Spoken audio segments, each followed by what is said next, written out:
बिस्मिल्लाहिर्रहमानिर्रहीम, अस्सलाम वालेकुम। Live with doctor Shahid Masood के साथ मैं हूं सुमेरा सलीम। नाज़रीन, शांगला में वैन पर खुदकश कार बम हमला हुआ जिसमें 6 अफराद जाँ बहक हो गए। हमले में खातून समेत 5 चीनी शहरी और ड्राइवर जाँ बहक हो गए। जबकि मुस्लिम लीग नून के कायद नवाज शरीफ साहब ने कहा है कि 1-2 साल मुश्किल सही, आसूदगी का वक्त जरूर आएगा। PI की नजकारी का दूसरा अहम तरीन मरहला अबूर कर लिया गया है, जिसमें PI होल्डिंग कंपनी के बोर्ड की मंजूरी दे दी गई है। इसके अलावा भी दीगर मौज़ूआत पर आज हम गुफ्तगू करेंगे। स्टूडियो में हमारे साथ मौजूद हैं डॉक्टर शाहिद मसूद। अस्सलाम वालेकुम डॉक्टर साहब। वालेकुम जी, आपको भी डॉक्टर साहब, आज जो है दहशतगर्दी का अफसोसनाक वाक़या पेश आया है, जिस पर वज़ीर आज़म और पाक फौज की जानिब से भी मजम्मत की गई है। क्या कहेंगे इस वाक़ये? देखें जी, बहुत सारे वाक़यात, दहशतगर्दी के बहुत से वाक़यात पिछले 2 या 3 हफ्तों में सामने आए हैं और मईशत और सिक्योरिटी कंसर्न्स और ये सियासी अदम इस्तेकाम, ये 3 इश्यूज़ के पाकिस्तान के, और ये तीनों अब अपने अरूज पे हैं। और उसमें अभी अदालतों की तरफ से भी, जज साहिबान की तरफ से भी ख़त गया है सुप्रीम जुडिशल काउंसिल, वो भी तवज्जो उस पर भी रखनी चाहिए कि जज साहिबान क्या कह रहे हैं। और यहाँ पे फिर ये जो HSN कॉलेज और आचिमा साहब, जो भी जिसका मौका भी दुरुस्त है, लेकिन आप ये देखें कि यहाँ पे मामला जो हमारे मुल्क के अकाबरीन है वो किन मामलात में उलझे हुए हैं। और जब ये मामला सारे हो रहे होंगे तो फिर तवज्जो तो ज़ाहिर हटेगी, ठीक है, और तवज्जो हटेगी और उसमें इसका कोई एक यानी एक मरबूत हिकमत अमली, ये पाकिस्तान की दहशतगर्दी तो ख़त्म हो गई थी ना यहाँ से मुकम्मल तौर पे। ये हार्डकोर टेररिज्म का दोबारा स्टार्ट होना और बड़ी यानी बड़े स्ट्रेटेजिक अंदाज में कि उनको पता है कि यहाँ से ये गाड़ी इस वक्त गुजरती है, ठीक है, यहाँ पे ये आज तुर्बत में भी जो है वो पाकिस्तान नेवल एयरबेस पे भी रात को अटैक जो है वो वहाँ पे नाकाम बनाया गया है। 4 उसमें दहशतगर्द और 1 सिपाही, और फिर गवादर पे, और फिर ये शांगला पे जहाँ पे 5 जो चाइनीज़, ये यहाँ पे ज़ाहिर है CPEC के हवाले से और बाकी लोगों से काम हो रहे हैं। लेकिन देखें, इशू ये है कि चाइना बड़ा सीरियस संजीदा लेता है इन इश्यूज़ को। हम शायद नहीं, अभी भी हमारी एलीट क्लास नहीं ले रही, हमारे जो हुक्मरान हैं। इसके ऊपर मेरा ख्याल है कि 2-4 रोज़ पहले ही शायद वज़ीर आज़म साहब को एक सारे इजलास छोड़ के उनको एक सिक्योरिटी के ऊपर इजलास तलब करना चाहिए था। बाकी तमाम अपनी मसरूफियात, यानी वो SIFC और वो तो इम्पॉर्टेंट हैं, लेकिन उससे हट के एक सिक्योरिटी के ऊपर एक नेक्टा वगैरह का इजलास बुलाना चाहिए था। और उसमें यहाँ पे जो असल में मैं ये बात कहना नहीं चाहता, लेकिन काबीना में कुछ हैवी वेट्स, लाइट वेट्स हैं, लाइट वेट जो है ना शख्सियात ऐसी मौजूद हैं जो बहुत अहम और संगीन मामला, चाहे वो खारजा पॉलिसी के हो, देखें हैं वो सीनियर लोग, सारे तजर्बा है उनका, लेकिन वो कहते हैं ना, मतलब है कि गलत जगह पे गलत आदमी बैठा हुआ है इस वक्त। तो उसके नतीजे में सिर्फ आपको सिर्फ वजारत ख़जाना ही नज़र आ रही है कि जहाँ पे औरंगज़ेब साहब बैठे हैं और अपना काम तेज़ी से करें। बाकी जगहों पे इससे हटके कि वो सियासतदान है, बाकी तो मतलब इतना बड़ा इशू है सिक्योरिटी का और इतना बड़ा इशू है खारजा महाज का। अब ज़ाहिर है डॉक्टर साहब वहाँ पे आए हैं, लेकिन डॉक्टर साहब अब ज़ाहिर है कि वो उनका शोभा नहीं है। इसी तरह मोहसिन नकवी साहब हमारे भाई हैं, वो पहुँचे सुबह सुबह, लेकिन सिक्योरिटी का कंसर्न्स मुल्क के देख रहे हैं आप, पूरे सिक्योरिटी के कितना पिछले 15-20 दिनों में सख्ती आ गई है। इसके ऊपर जो है वो सीनियर जो हमारे उसमें जो आप समझें कि रियासती अदारों के जो ऑफिसर्स हैं और नेक्टा और सिविलियन साइड, चाहे वो मिलिट्री साइड हो सिविलियन साइड हो, चाइना की तरफ से पाकिस्तान से दरख्वास्त की गई है कि आप हमारे शहरियों की जानों को तहफ़्फ़ुज़ फराहम करें। और इससे पहले भी ऐसा हुआ था जब तो चाइना ने कहा था कि आप करें। अब हम ये भी नहीं कह सकते कि इसके पीछे फ़लाँ मुल्क है, भाई फ़लाँ मुल्क जिसका भी हम नाम लेंगे, चाइना उनके साथ बराह रास्त या उनके साथ दोस्त है या उनके साथ फटा पड़ा हुआ है। 3 पड़ोसी हैं ना हमारे, तो वो तो चाइना, अब हम ये भी नहीं कह सकते कि कौन है। तो ये मुल्क के अंदर ही जो भी कुछ हो रहा है इसको देखना बड़ा ज़रूरी है। और अगर तवज्जो इधर उधर भटकेगी तो उसके नतीजे में देखें, मैं चंद रोज़ पहले तक ये बात कह रहा था कि खारजा महाज पे हम ठीक जा रहे हैं। अब मैं ये बात नहीं कह रहा, ना मैंने कल ही बात कही और ना मैं आज कह रहा हूँ कि हम खारजा महाज भी जो हमारी अचीवमेंट्स थी वो भी शायद हमारी अब निकलना शुरू हो गई हैं, क्योंकि अंदरूनी फ्रंट्स पे हम उलझ गए हैं। जब अंदरूनी फ्रंट्स पे उलझ जाएंगे तो उसके बाद जो है अनसर्टेनिटी पीक पे है पॉलिटिकल, क्या होगा कैसे होगा, ठीक है। पीटीआई की कोर कमेटी में लड़ाई हो गई, वो जनाब इरफान सिद्दीकी साहब ने जो बयान दे दिया, ख्वाजा आसिफ साहब ने ये क्यों कहा, मतलब हमारे ये इश्यूज़ हैं इस वक्त, और मतलब हमने ये इश्यूज़ बनाए हुए हैं। लेकिन दूसरी तरफ ये जो एचिसन वाला है, ये तो एलीट बामुकाबला एलीट है ना इसका। अब आप ये से, लेकिन इससे एक बात आप ये अंदाज़ा लगाएं कि ये खबर हाईलाइट क्यों हुई है। हाईलाइट इसलिए हुई है कि इसे कतई नज़र की गलती किसकी थी किसकी नहीं थी, हाईलाइट सिर्फ इसलिए हुई है, ये डिस्कस क्यों हो रही है 2 दिन से, कि एचिसन कॉलेज जो एलीट, जाहिर है बड़े बड़े लोग उसमें उनके बच्चे पढ़ते हैं और अच्छा पढ़ते हैं, ठीक है। और दूसरी तरफ हाचीमा साहब, वो भी बहुत बड़े आदमी हैं। अब मुझे ये बताएं कि इस मुल्क में जो सरकारी स्कूल हैं और जो सरकारी कॉलेज हैं, जहाँ सुबह सुबह बच्चे लाइनें लगा के बसों में उनके माँ बाप उनको छोड़ रहे होते हैं, वहाँ पर क्या हो रहा होगा पूरे मुल्क में, सिंध में, पंजाब में, केपी में, बलोचिस्तान, वहाँ पे क्या होता होगा, या जो बाकी प्राइवेट कॉलेजेस या स्कूल्स हैं वहाँ पे क्या होता होगा। ये तो एक एलीट मुकाबला एलीट फटा पड़ा ना, तो इसलिए मीडिया की जीनत बन गया। बाकी भी तो इस मुल्क के 25 करोड़ अवाम कहीं एग्जिस्ट करते हैं ना, उनके बच्चे भी तो हैं। उन स्कूलों में, कॉलेजों में क्या, यूनिवर्सिटियों में क्या होता होगा। तो एक वाक़या आता है उसके बाद वो दब जाता है। ये तो चूंकि एलीट मुकाबला एलीट थे, दोनों तरफ से पंजाब आजमाई हो रही थी कि नहीं ये सही है ये तो। मेडिकल कॉलेजों में क्या हालात हैं, कहाँ बाकी जगहों पे क्या हो रहा है मुल्क में, इंजीनियरिंग यूनिवर्सिटीज़ में क्या हालात हैं, तो वहाँ तो जो है वो किस तरह से इस मुल्क के ये मैं नहीं कहता कि ये कोई उसकी गलती, तो आप देखें तालीमी निज़ाम कैसा मुल्क का आपके सामने आया है कि देखें ये एलीट मुकाबला एलीट फटा था। कोई इसमें कोई गोरे साहब ना होते प्रिंसिपल उस कॉलेज की, खबर ही नहीं बननी थी। कोई पाकिस्तान का शरीफ सा प्रोफेसर होता, वो कहीं उसने खुटे लाइन लग जाना था, उसमें बल्कि 8-10 केसेस भी बन जाने थे। तो इस तरह नहीं चलता ये मामला, ये बिल्कुल कोलैप्स है, कोलैप्स हो चुका है सिस्टम। ये जाएगा, जब सिस्टम जाता हुआ नज़र आएगा आपको, इसके अलामात नज़र आ रही होंगी कि चल नहीं रहा। अब इसको आगे कैसे खींचना है, अब इसको आज इसको इस सिस्टम को, जमहूरियत नहीं सिस्टम, इस सिस्टम की लाश को आज दफनाएं, साल बाद दफनाएं, तो ये नहीं चल रहा, ठीक है। जब लोगों का, और इस दौरान इस तमाम अरसे में अब ये देखें कि लूट मार क्या हो रही है, ये ख़त्म हो गई, डबल ट्रिपल रेट्स हो गए लूट मार के, ठीक है। हम आ गए हैं बस, ओ भाई आ जाओ भाई, दोबारा ले आओ फाइलें, मतलब ये वाला काम भी हो रहा है।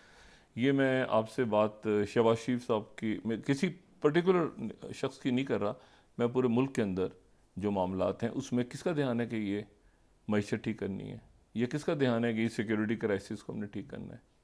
मतलब कौन सीरियस है इस बात में, कोई ये इसके वोट इसको डाल दो, ये उसमें जाएगा, ये खसूसी नशिस्तें होंगी, ये होगा। तो इस चक्कर में ये हमारा जो इंटरनल केओस है, जो तकसीम दर तकसीम चल रही है, वो केपी में अंदर क्या सीट होगी, तो उधर क्या उनने क्या बयान दिया, तो पीटीआई की कोर कमेटी में क्या, ये इशू है मुल्क में। रियासत आप देखें ना, और उसमें आप वज़रा की बातें सुन लें, बाकी लोगों की बातें सुने।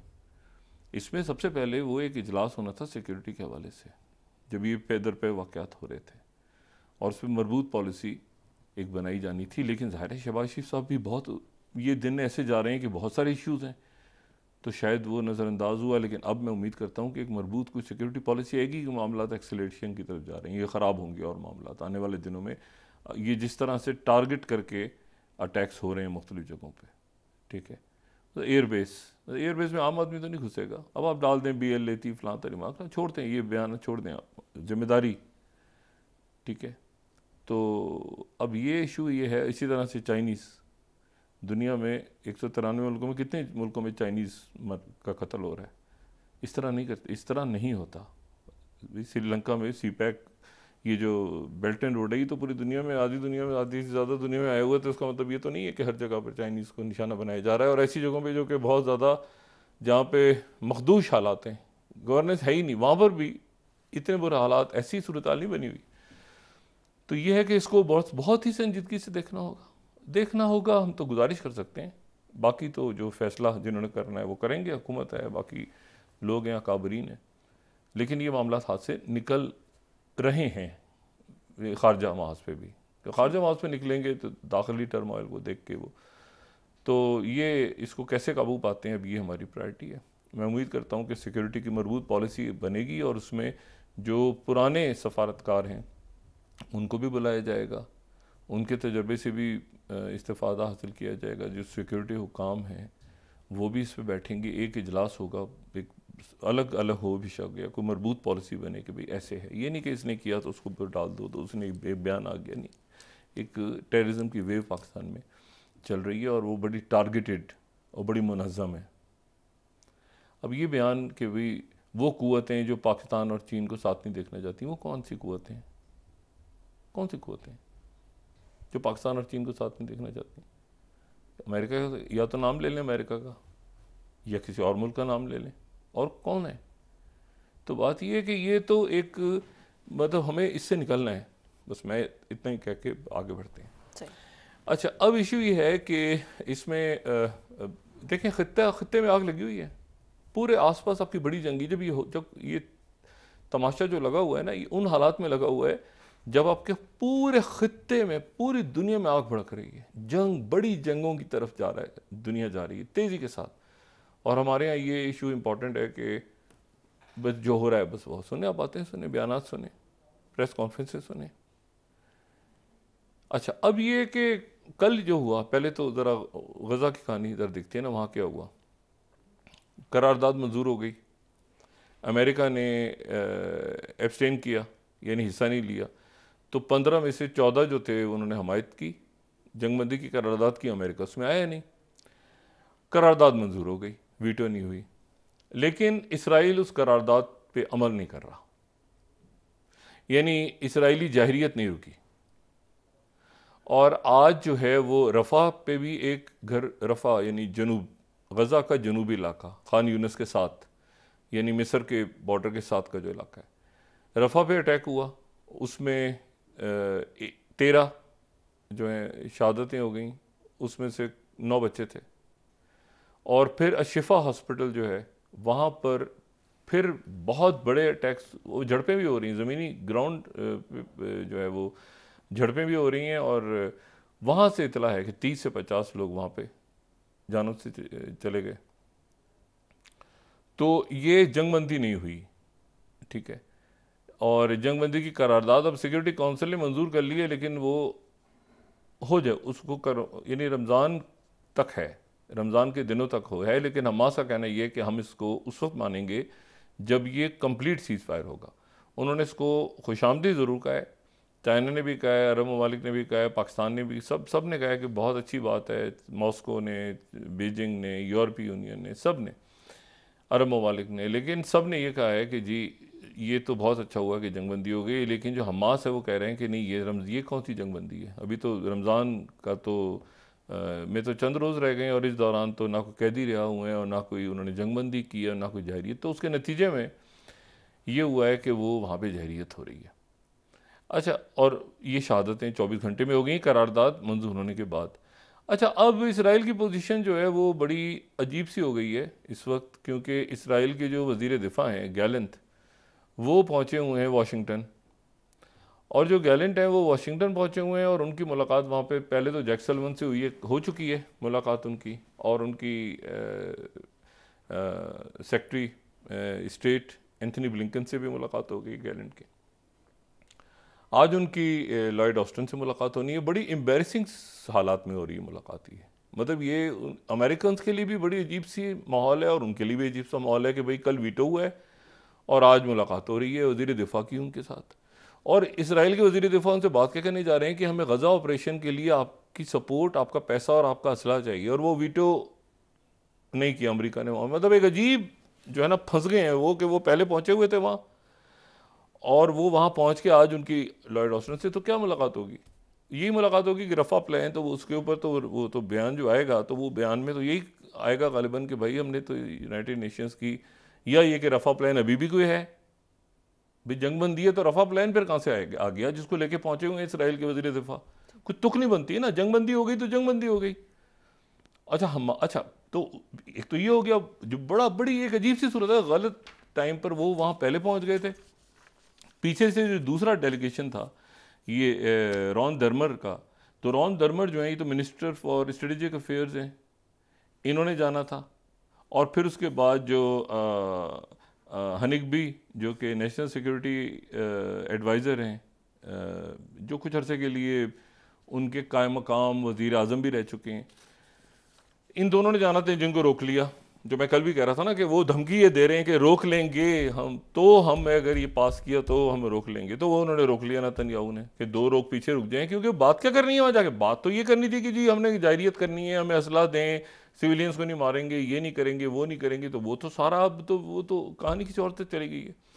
लेकिन वो जंगबंदी पे अब अमल दरामद कैसे होगा भाई? सिक्योरिटी काउंसिल की करारदाद पे अमल दरामद इसराइल से कौन करवाएगा?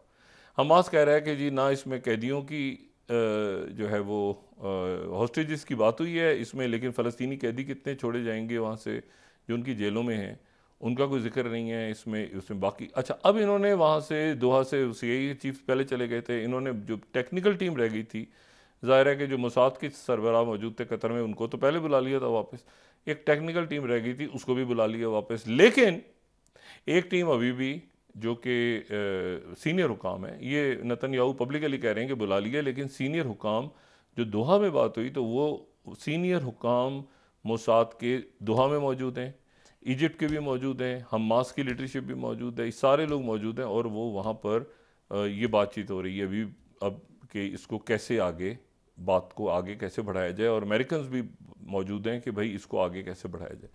यानी मुज़ाकरा, वो जो पहले बात हुई थी कि इतने मतलब 800 रिहा होंगे या 1000 रिहा होंगे, उसके बदले 40 यहाँ से होंगे, एक के बदले 10, ये जो भी फार्मूले सारे तय हुए थे, तो अमेरिका तो कह रहा है कि हमने कर दी। लेकिन सवाल ये कि इसके ऊपर जो है बिल्ली के गले में फंदा कौन डालेगा, ये एक सवाल है। घंटी नहीं फंदा, ठीक है ना, क्योंकि इसराइल है ना, वो जाहिरियत कैसे रुकेगी और उसका फार्मूला क्या बनेगा आगे। अच्छा, फिर वो साथ ही हमास अपने प्रिंसिपल स्टांस पे चला गया है कि भाई यहाँ से तो इनखला होना था इसराइली फ़ौज का, तो वो इसराइली फ़ौज तो घुसी हुई है अंदर, तो इसराइली फ़ौज को बाहर कौन निकालेगा? इसराइली फ़ौज को बाहर कौन निकालेगा? आपने कह दिया जाहिरियत रुक जाए तो जाहिरियत रुक गई बस आपके कहने से, वो फ़ौज तो अंदर घुसी हुई है, वो तो लड़ाइयाँ हो रही हैं शिफा हॉस्पिटल पे और बाकी जगहों पे, तो इसराइली फ़ौज को बाहर कौन निकालेगा? मुआहदा तो ये हुआ था कि यहाँ पे एक अरब ममालिक की फ़ौज जाएगी, तो वो तो अपनी जगह पे अरब ममालिक की फ़ौज अब जाके इसराइली फ़ौज को निकालेगी बाहर, कि लड़ाई होगी वहाँ पे अरब ममालिक की फ़ौज की और इसराइल, ऐसा तो नहीं होने जा रहा। तो फिर ये कैसे इसराइल को रोका जाएगा? पाबंदियाँ लगेंगी इसराइल पे, क्या होगा? तो ये मामला अपनी जगह अटका हुआ है, सफारतकारी उनसे ख़त्म की जाएगी, कोई मुल्क अपने मतलब कोई प्रेशर डालेगा, क्या करेगा? अमल दरामद कैसे करवाएगा इसराइल से कि भाई आप इस पर अमल दरामद करें? पहले तो अमल दरामद नहीं किया था, तो ये अमल दरामद हुआ था तो चढ़ाई हो जाती थी ना मुल्क के ऊपर, भाई इराक, अफगानिस्तान, बाकी में चढ़ाई हो जाती थी, तो क्या इसराइल पे चढ़ाई करेंगे? ये नेटो ममालिक और दुनिया सारी चढ़ाई कर देगी इसराइल पे, या क्या? कैसे रोकेंगे जाहिरियत को? ये 33,000 के करीब हो गई हैं शहादतें अब, और आगे क्या मुस्तकबिल होगा? फिर क्या होगा आगे? मतलब घर चले जाएंगे नेतन्याहू अपने 33,000 लोगों को शहीद करके कि जो हम जंग हार गए। तो ये अभी इसमें बहुत सारे इफ्स एंड बट्स हैं, और इसी दौरान यहाँ पे ये तैयार बैठे हैं दोबारा, ये हुतीस किसी वक्त एक्टिव हो जाएंगे। इन्होंने अभी रोका है उसको, कल से इन्होंने भी खैर मकदम किया उस करारदाद का। हिजबुल्लाह कह रही है कि हमारा तो मसला ही अलग है बॉर्डर का, लेकिन उन्होंने बहरहाल कहा कि ठीक है, लेकिन वो ठीक है, करारदाद तो ठीक है, मगर वो आगे इसराइल को कौन रोकेगा? वो तो अपनी जगह लगा हुआ है। उसने कहा हमें बड़ा दुख हुआ है अमेरिका के स्टांस पे कि अमेरिका ने ये स्टांस लिया है, लेकिन हमारे वजीर दिफा जो हैं वो आप देखें ना, एंथनी ब्लिंकन से मिल रहे हैं और उनके सेक्रेटरी दिफा से मिल रहे हैं, और वो तो बात कर रहे हैं कि जी गज़ा ऑपरेशन के लिए और हमें असला दिया जाए और पैसा दिया जाए। तो उन्होंने तो बात नहीं की कि सीज़ फायर किया जाए, ऐसा कोई बयान नहीं आया। यानी सीज़ फायर से एब्सटेन किया ना, वीटो नहीं किया। लेकिन ये तो नहीं कहा ना कि इमीडिएट सीज फायर करें। जो बात प्रेसिडेंट बाइडेन ने अमीर कतर से या सऊदी अरब से या जॉर्डन से या मिस्र के या बाकी लोगों से की है, जो स्टेटमेंट्स आती रही हैं immediate cease fire, immediate cease fire, तो वो बात वो गैलन से तो नहीं कर रहे ना, या नेतन्याहू के साथ टेलीफोन टॉक्स की जो स्टेटमेंट आती है उसमें तो इमीडिएट सीज फायर नहीं लिखा था, उसमें तो ये लिखा होता है हमास के साथ बस सिविलियंस को नहीं मरना चाहिए, ह्यूमैनिटेरियन एड वगैरह वगैरह ब्ला ब्ला ब्ला, ख़त्म हो जाती है बात। तो ये जो दो मैसेज जा रहे हैं ना, इसमें इसके नतीजे में हालात और बिगड़ रहे हैं कि सिक्योरिटी काउंसिल भी अपनी करारदाद पे अमल दरामद नहीं करा सकती। अब सिक्योरिटी काउंसिल भी अपनी करारदाद पे अमल दरामद नहीं करा सकती, अमेरिका एब्सटेन कर गया, तो बाकी मुल्क जो बैठे हैं वो क्या करेंगे? मतलब वो क्या चढ़ाई करेंगे इसराइल पे या फोर्स करेंगे दूसरी करारदाद पे? वो अब रुक गए हैं कि यानी पाबंदियां लगाई जाएंगी, क्या होगा, कैसे होगा, तो वो सब रुक गए अपनी जगह और वो जारी है। ये भी एक नया तमाशा है कि अक़वाम मुत्तहिदा ने सीज़ फायर कर दिया और कल वहाँ जिस जगह जश्न मना रहे थे फ़लस्तीनी, उस जगह पर भी एक स्ट्राइक हो गई, उसमें भी शहादतें हो गई। तो ये मामला तो ख़राब हो रहे हैं बहुत ज़्यादा। अच्छा, अब इसके साथ अब दूसरा मामले को जोड़ें, ये सारा एक लिंक है ना बड़ा सा जो दुनिया में हो रहा है, सारे वाक़यात हो रहे हैं। अब आ जाए मॉस्को में क्या हुआ है। प्रेसिडेंट पुतिन ने टीवी पे ख़िताब किया, उन्होंने कहा इसमें इस्लामी इंतहा पसंद थे, यानी इसमें उन्होंने दाइश का नाम नहीं लिया, IS का नहीं लिया, उन्होंने कहा इस्लामी इंतहा पसंद इसमें थे, लेकिन इन इस्लामी इंतहा पसंदों के पीछे उन्होंने नाम लिया यूक्रेन, बरतानिया और अमेरिका का।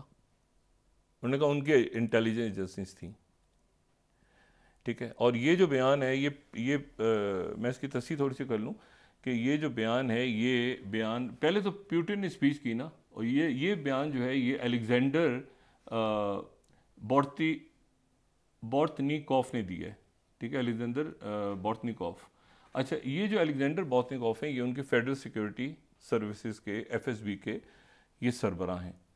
72 साल इनकी उम्र है और स्मार्ट आदमी है, और ये पुतिन के साथ वो 70 की दिहाई से दोस्ती है, पुतिन के इनर सर्कल में है जो वहाँ की इंटेलिजेंस सर्विस, और ये 2008 से इस जगह पे हैं। ये जो FSB है जिसकी सरबराही कुछ अरसे के लिए पुतिन भी कर चुके हैं, और ये 28 साल KGB में रहे हैं। इनकी 71-72 एज है इस वक्त। FSB जो सबसे बड़ा अदारा है, ये 2008 से, यानी आप सोचें जॉर्जियन के सामने हुआ, यूक्रेन की पहली जंग, दूसरी, सारा 2008 से ये रशिया की इंटेलिजेंस सर्विसेज को हेड कर रहे हैं। अब उनका जो बयान है वो उन्होंने ये कहा है कि जी ये मैं यहाँ पे 11वीं स्लाइड कोट कर देता हूँ। US, Britain and Ukraine, US 11th slide, US, Britain and Ukraine behind crocus city hall attack, FSB chief. अच्छा, अब ये जो मसला है ना, ये हो रहा है ख़राब, ये ख़राब हो गया मामला, क्योंकि वो उनके चीफ ये कह रहे हैं कि भाई इसमें जो है वो इस्लामी इंतहा पसंद, आज और गिरफ़्तार कर लिए लोग, और गिरफ़्तार करके उनको भी 1 या 2 लोग और पकड़े हैं, और वो भी ये जिनको लेकर आए हैं अदालतों में पेश किया गया है, और इनमें से कुछ लोग ये ज़िंदा पकड़े गए हैं सारे लोग, और ये बयानात दे रहे हैं। अब ये जो बयानात देंगे उसी के ऊपर केस खड़ा होगा। वो ये कह रहे हैं कि जी हमें सारा जो है वो मिल गया है, रशिया कह रहा है कि हमें। अब देखें, जब रशिया ने नाम ले दिया है, अब यहाँ पर सवाल ये पैदा होता है कि रशिया ने जब ये नाम ले दिया है, यानी BBC की 7th स्लाइड हम देखें ना, Moscow attack, Putin blames radical Islamist but also accuses Ukraine too. अच्छा, अब इशू ये है कि यूक्रेन को नहीं कहा, बल्कि तास की अगर खबर देखें तो उन्होंने इसमें, अगर या हम कीव पोस्ट को देख लें, 10th न्यूज़ जो कि यूक्रेन का एक न्यूज़पेपर है, 10th स्लाइड, तो Russian FSB chief accuse western and Ukrainian services in Moscow attack. या चलें स्काई न्यूज़ को लेते हैं ना, 8th slide, Russian spy chief suggest Britain, US and Ukraine are behind concert hall attack, Sky News. अच्छा, अब देखें, मैं आपसे बात ये पहले दिन से ये रहा है, मैं ये गुजारिश कर रहा हूँ कि ये जो है इसके ऊपर, अच्छा अमेरिका ने अभी तक जवाब नहीं दिया। आज मेरा ख्याल है किसी वक्त स्टेट डिपार्टमेंट इसके ऊपर कोई बयान जारी करेगा। ये बहुत ख़तरनाक बात है कि वो ये कह रहे हैं कि जी इसके पीछे जो है वो अमेरिका, बरतानिया और यूक्रेन की उन्होंने प्लान किया है और हमारे पास सबूत मिल गए हैं, और जो बंदे हमने पकड़े हैं उन्होंने मान भी लिए। ये भी सवाल खड़ा होता है कि $5,000 जो है, $5,000 जो की ट्रांजेक्शन जो हुई है एक बंदे के पास से, तो $5,000 लेके बंदा ये इतनी बड़ी फायरिंग और गोलियां चलाता हुआ अंदर जाएगा और धमाका खेज मवाद फेंकेगा, ये भी सवाल है।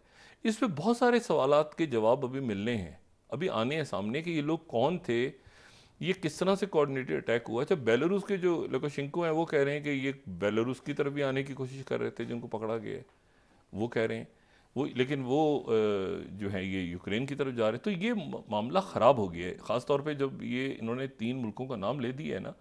देखिए स्काई न्यूज़ को दोबारा खबर को देखते हैं ना, स्काई न्यूज़ की।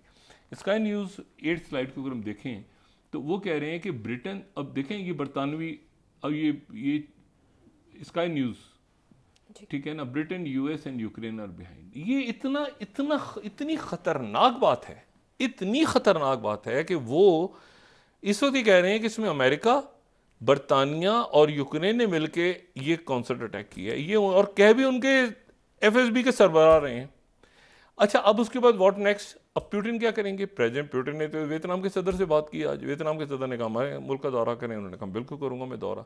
लेकिन असल ये कि पुतिन अब क्या करेंगे भाई, या तो इसको यहीं पे खामोशी से बात रखते और ये ग्रे जोन वॉरफेयर चलता रहता कि कहीं पर कुछ और हो गया, कुछ और हो गया किसी, लेकिन अब अगर कहीं कुछ होता है, ये बात करने के बाद एफएसबी की तरफ से कि जिसमें ये मुल्क मुलविस हैं, तो ये मुल्क अगर मुलविस हैं तो फिर उनके साथ क्या होगा?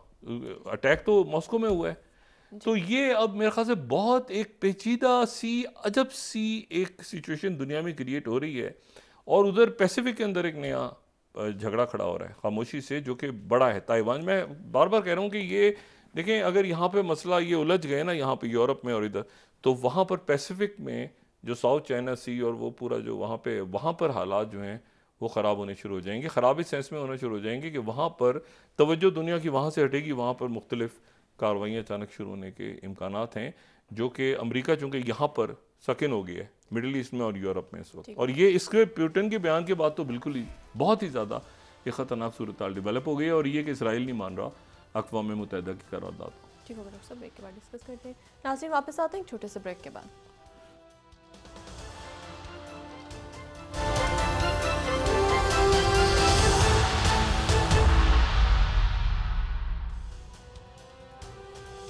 वेलकम बैक नाज़रीन।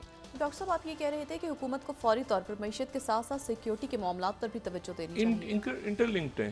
सिक्योरिटी क्राइसिस होगा तो कैसे, मुझे बताएं ना कि कैसे ये सरमायाकारी और अभी जो पीआई की निजकारी के जैसे बोर्ड्स बन रहे हैं, ये सारे काम हो रहे हैं, तो दहशतगर्दी अगर उसका और पूरी एक पूरे टारगेटेड वेल प्लान्ड आपको एक पैटर्न नज़र आ रहा है पूरा कि जी एकदम से मुल्क में दहशतगर्दी तेज़ हो गई है बहुत ज़्यादा।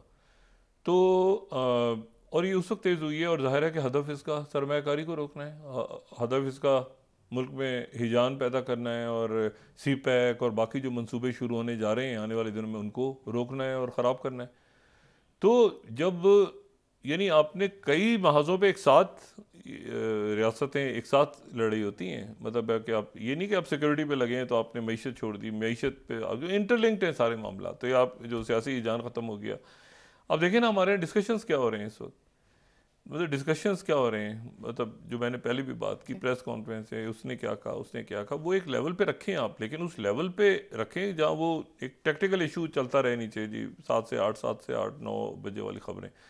लेकिन अगर आप उसको स्ट्रेटजिक लेवल पे मामला आपके ख़राब होने शुरू हो जाएँ, रीजनल लेवल पे, तो फिर ये मामला, इसका मतलब है कि वो गड़बड़ होने शुरू हो गई है कहीं। जो मैंने पहले भी बात की ना कि ये सियासी बयानात, अदालतें क्या कह रही हैं, इलेक्शन कमीशन, सीटें 45 47, ये चलता रहेगा, लेकिन जब एक ह्यूज लेवल पे आपके मुल्क में टेररिज्म की एक इतनी बड़ी अलगार हो रही है, तो फिर उसमें जो है, और ये गली मोहल्लों में जो कुछ हो रहा है उसको तो छोड़ दें आप, इसने उसको कत्ल कर दिया, पिस्तौल छीन ली, गोली मार दी, ये कर दिया, वो उसको तो छोड़ दें। वो तो जो खबरें बहुत सारी तो आ भी नहीं रही मीडिया पे, लेकिन ये कि इसको देखना ज़रूरी है। अच्छा, मैं जो दूसरी बात कह रहा था, पैसिफिक पे नज़र रखनी है हमें, क्योंकि इशू ये है ना कि ये जंग ये किसके दरमियान हो रही है लड़ाई। क्या चाइना जो है उसने ये बात एक्नॉलेज की है? क्यों रशिया ने ये बात खुद नहीं की, ये रशिया के पीछे चाइना है, तो उसने ये इतनी बड़ी बात की है रशिया ने। रशिया और चाइना जो है वो स्ट्रेटेजिक लेवल पे बहुत आगे जा चुके हैं। जब से प्रेसिडेंट पुतिन ने दौरे किए हैं नॉर्थ कोरिया के और बाकी, तो बहुत उनकी ज़बरदस्त दोस्ती होगी और आने वाले दिनों में शायद वो दोबारा चाइना का दौरा कर रहे हैं। इलेक्ट होने के बाद पहला दौरा प्रेसिडेंट पुतिन का चाइना का होगा। तो उनके जो ताल्लुकात हैं, नॉर्थ कोरिया भी गए पूरा, तो वो अगले लेवल पे जा चुके हैं ताल्लुकात। अब पहले तो सबसे पहले तो आप देखें ना कि जो ये गज़ा और गज़ा के मामले पे इसराइल के अगेंस्ट सबसे पहले तो रशिया आया, चाइना खामोश रहा। रशिया ने पहले आके बात की, उसके बाद ये जो बात हुई है इस पे रशिया ने बात की और अमेरिका और उनको जिम्मेदार कर दी थी। लेकिन ये हो नहीं सकता कि प्रेसिडेंट पुतिन ने ये, मतलब अकल इस बात को नहीं तस्लीम करती कि चाइना के साथ ये बात डिस्कस ना हुई हो और चाइना साथ उसमें ना हो। देखिए इतनी बड़ी जो ये वैगनर ग्रुप की पिछले साल जो प्रेगजन की जो पूरी वो थी उसकी बगावत और उसके बाद सारा जो कुछ हुआ था, तो जाहिर है कि चाइना रशिया के अंदर ये पूरा था कि जी वहाँ पे पुतिन की हुकूमत गिरा दी जाए। तो इसमें बहुत कुछ हो रहा है पस मंज़र में। अब इशू ये है कि वो ताजिक हैं, लेकिन ताजिकिस्तान के ऊपर तो उन्होंने नहीं डाला। उन्होंने कहा ताजिक हैं बाशिंदे, बस इतना बता के वो कैसे हैं क्या है। और रशिया FSB जो है ना, ये बड़ी इंटरेस्टिंग बात है कि जो उसके सरबराह हैं वो और पुतिन एक साथ रहे हैं एक दौर में। यानी वो भी जब KGB में थे तो ये भी KGB में थे। अब वो सदर बन गए हैं तो वो FSB के सरबराह हैं 2008 से। तो इंटेलिजेंस चीफ और जो प्रेसिडेंट पुतिन है वो बिल्कुल 70 की दिहाई से दोस्त हैं। वो कहना वो 28 साल वो भी KGB में थे ये कोल्ड वॉर के दौर में। तो अब ये है कि उन्होंने भी वो सारा दौर देखा हुआ है, इन्होंने भी देखा हुआ है। तो ये तो टिप से होती है ना आपकी हिस्ट्री, आपको बहुत ज़्यादा रिकॉल करना होता है और उसके बाद आप ताने बाने बुनते हैं फ़ौरन। लेकिन उन्होंने वेल कैलकुलेटेड बयान दी है। पहले खामोशी इख्तियार की, फिर प्रेसिडेंट पुतिन ने कहा कि हाँ इसमें इस्लामिस्ट हैं लेकिन कुछ और कोई और भी है पीछे उनके, देखना ये पीछे और है, और कौन है पीछे। फिर उसके बाद उनके FSB के, अब जब उनके, आप ये समझ लें कि एक बयान प्रेसिडेंट बाइडेन देते हैं तो वो बयान, चले बाइडेन साहब की ज़बान भी चल गई, पॉलिटिशियन है आगे पीछे। CIA चीफ एक बयान दे दे किसी मुल्क का तो फिर वो उस बयान की, और रशिया का FSB का सरबराह ये बात करे तो उसका उसमें, और ये मैंने आपसे कहा ना कि ये यूक्रेन 2014, जॉर्जिया 2008 और उसके बाद 2022 में भी यही तमाम ये जो भी इंटेलिजेंस सर्विसेज और कैसे कहाँ अटैक करना है, क्या करना है, नेटो के सामने ये पॉलिसी उन्होंने बयान दे दी है। अब इसको बरतानिया क्या जवाब उनकी तरफ से ज़ाहिर तरदीद आएगी कि भाई आप इसको रुख मोड़ने की कोशिश कर रहे हैं। रशिया ने ये जो बयान दिया है, वहाँ की जो चैटर हो रही है वो कह रहे हैं कि उनके पास कुछ ऐसी चीज़ें हैं। अच्छा, अगर तो वो सामने लेकर आते हैं कि उनके बिठा के उनसे जिनकी कुट पड़ी है, ये जो पकड़े गए हैं लोग, ठीक है ना जी, अच्छी खासी कुट पड़ी हुई, जख्मी सरवर जूते वूते मार के उनको लेकर आए हैं। लेकिन सवाल ये है कि उनसे कहलवाएंगे तो उसकी तो बात ही नहीं बनेगी, उनकी कस्टडी में बयान दी है। वो ये कह रहे हैं कि जी इनके पास कुछ और भी हैं, इनके पास इन्होंने कोई रिकॉर्डिंग्स की हैं, कुछ ये किया है, उनके टेलीफोन भी इनके पास हैं, उसमें नंबर्स हैं, उसमें कॉल्स हैं, उसमें ये है वो है सब। तो वो ये मामला अगर सामने आते हैं, मेरा ख्याल ये है कि जो विलियम बर्न्स हैं इस वक्त जो CIA चीफ हैं, वो ज़ाहिर है मॉस्को में एम्बेसडर भी रहे हैं। ये पहले चीफ हैं CIA के, पहले तो नहीं बहुत, लेकिन गालिबन हालिया तारीख में पहले चीफ ही हैं जो कि डिप्लोमेट रहे हैं, बड़े डिप्लोमेट। तो ये और रशिया में रहे हैं। तो ये विलियम बर्न्स इस वक्त जो है वो मतलब वो समझते हैं रशिया को बहुत अच्छा। तो वो इस वक्त उसको कैसे देख रहे होंगे कि उनके काउंटर पार्ट ने एक बयान दे दिया उनके ऊपर। विलियम बर्न्स तो ये इसमें अटके हुए थे, ये जो गज़ा के अंदर और कतर में इधर उधर। लेकिन ये है कि अब वो इसको कैसे देखते हैं, कई फ्रंट्स खुल गए हैं। जो दूसरे अगली जो चीज़ हुई है ना, वो आज ये हुआ कि जापान ने आज तारीखी फैसला किया है। जापान ने फैसला किया है कि वो इटली और बरतानिया के साथ जो कटिंग एज वेपन्स तैयार करा था, आर्टिफिशियल इंटेलिजेंस और बिल्कुल हाई टेक वेपन्स, उसमें जेट्स हैं उनके, उसमें बहुत कुछ है उसमें, वो जो है वो दूसरे मुल्कों को भी फ़रोख्त करेगा। यानी जापान ने जो 2022 में प्रोजेक्ट स्टार्ट किया था अपने वेपन्स का, जेट तैयारे बनाने का, इटालियंस के साथ और बरतानिया के साथ, वो अब दूसरी नेशंस को भी फ़रोख्त करेगा जापान। ये पहला मौका है दूसरी जंग अजीम के बाद कि जापान जो है वो अमेरिका के अलावा किसी और मुल्क के साथ उसने असला वगैरह तैयार की है और वो असला बाहर दे रहा है। जे दूसरी जंग अजीम में जब ये नागासाकी और हिरोशिमा पे गिरे थे बॉम्ब्स और उसके बाद उनका कॉन्स्टिट्यूशन लिखा गया था, उसमें यह था कि जापान की फ़ौज सिर्फ दिफा के लिए होगी, मतलब कोई एग्रेसिव यानी कोई आउटरीच नहीं करेगी। अब जापान जो है, जब से जापान के अंदर ये चाइना की थ्रेट बढ़ी है, जब जापानीज को ये फील हो रहा है कि हमें खुद यहाँ पे अपना, क्या जापान न्यूक्लियर की तरफ जाता है, ये भी एक सवाल है, क्या चाइना उसको जाने देगा न्यूक्लियर की तरफ, ये भी एक सवाल है। लेकिन उनकी तरफ से ये जो आज ऐलान हुआ है कि जी हम, इसमें चाइना ने बड़ी मजम्मत की है कि भाई आपने तो यहाँ पर जब सरेंडर किया था, ये ज़हन में रखें कि दूसरी जंग अज़ीम जो है, दूसरी जंग अज़ीम के अंदर चाइना जो है वो एक खामोश यानी खामोश था। चाइना कोई बड़ी पावर बन के दूसरी जंग अज़ीम में नहीं था। ये तो उसके बाद सारा चेयरमैन माओ और उसकी तहरीक चली और सारा कुछ हुआ। लेकिन इशू ये सारा कि वो चाइना ने कहा है कि भाई ये जो जापान ने जो अपना कॉन्स्टिट्यूशन लिखा था, उसमें एक तो ये कि दिफा के लिए इस्तेमाल होना था, फ़ौज का बल्कि जिक्र ही नहीं है। एक तरह से आप समझें कि उनके जापान के आइन में फ़ौज है ही नहीं, मतलब जापानीज आर्मी है ही नहीं, है बस वो घर की रखवाली है, मतलब बाहर निकल के कुछ नहीं करना उन्होंने। अच्छा, मतलब उन्होंने ऑफेंसिव स्टेज पे नहीं जाना, वो सारा ठेका अमेरिका ने लिया हुआ था, जो अमेरिकन मौजूद हैं बेसिस लेके वो। अब इशू ये है कि, और दूसरा ये है कि उन्होंने जो है ये वेपन्स बाहर तो देने ही नहीं थे। अब ये पॉलिसी, आज जापान की पॉलिसी तारीखी दिन है कि दूसरी जंग अज़ीम के वक्त पहली दफ़ा जापान ने कहा है कि हम अपने वेपन्स को दूसरी नेशंस को भी देंगे। पाकिस्तान चाहे तो पाकिस्तान ले ले, सऊदी अरेबिया चाहे सऊदी अरेबिया ले ले, इंडिया चाहे इंडिया ख़रीद ले। मतलब अब वो अपनी इन वेपन्स को वो कह रहे हैं कि हम दूसरी नेशंस को देंगे, और ज़ाहिर है वो ऐसी नेशंस को ही देंगे जो कि जापान के करीब होंगे, या जिनका जापानीज़ के साथ जो है वो आप समझ लें कि जापानीज़ शायद अमेरिका से हट के किसी और अंदाज में अपनी स्ट्रेटेजिक पॉलिसी बनाए, क्योंकि इन वेपन्स की तैयारी में अमेरिका नहीं बल्कि बरतानिया और इटली है। तो कई मुल्क ऐसे हैं जो कि अब आप देखें ना, मिसाल के तौर पे कई मुल्क ऐसे हैं जिनके अमेरिका से ताल्लुकात किसी और अंदाज में, बरतानिया से किसी और अंदाज में, इटली से किसी और अंदाज में, जापान से किसी और अंदाज में, तो हो सकता है वो एहतियात लेना शुरू करते हैं। लेकिन ये एक तारीखी लम्हा है। मैंने कहा ना, वो पैसिफिक असल थिएटर वहाँ लगना था। ये उस सारे थिएटर की वो चिंगारियाँ हैं, छोटी छोटी चिंगारियाँ जो शोले बन रही हैं, और असल जो अलाव जलना है ना, वो जलना है अमेरिका और चाइना। ये है असल लड़ाई। ये सारे साइड शोज हैं, लेकिन वो साइड शोज में ही इतनी बर्बादी हो गई है कि वो जब असल मार्का पड़ेगा तो उस वक्त दुनिया कहाँ खड़ी होगी, कहाँ पे जाएगी, और रियासतें अपने आप को कैसे संभालेंगी। और पाकिस्तान तो, मैं अब मज़ीद कुछ कहने से कासिर हूँ कि ये जो कुछ हो रहा है यहाँ पे, और तवज्जो किधर है, इश्यूज़ क्या हैं, मईशत, सिक्योरिटी, खारजा पॉलिसी, सोशल अनरेस्ट ना हो, महंगाई से लोगों की जान निकले, और यहाँ ऊपर से हो रहा है उसके वोट उसको पड़ जाएंगे, ये हो जाएगा, फलां हो जाएगा, ये सीट उसकी, फलां उसकी सीट। तो ये मेरा ख्याल है कि इससे जितना जल्दी हम निकलें उतना अच्छा, वरना ये मामला हमारे ख़राब होने शुरू हो जाएंगे। और मुझे यकीन है जी, मैं यकीन करता हूँ इस बात पे, और उम्मीद भी रखता हूँ कि अगले चंद दिनों में सिक्योरिटी के ऊपर, जो ये बड़े सिक्योरिटी के जो क्राइसिस पैदा हुआ है और करो, इसको रोका जाएगा इधर ही, और ये इसके डॉट्स कनेक्ट करके देखा जाएगा कि ये इसके पीछे कौन है। ये ऐसे रैंडम नहीं हो रहा, ये आईडीज थोड़ी हैं, ये तो प्रॉपर एक टारगेटेड, यहाँ से चाइनीज़ ने गुजरना है, ये नेवल बेस है, ये जगह है, ये जगह है। तो इस तरह अटैक्स हो रहे हैं चौकियों पे, बाकी जगहों पे, तो इसको देखना होगा। जी, बहुत शुक्रिया डॉक्टर साहब। नाज़रीन, इसके साथ ही आज का प्रोग्राम अपने इख्तिताम को पहुंचा। मुझे सुमेरा सलीम को इजाज़त दीजिए। अल्लाह निगहबान। जी डॉक्टर साहब, अपने दोस्तों रिश्तेदारों को दुआ के लोगों का सब ख्याल रखिएगा। अल्लाह हाफ़िज़।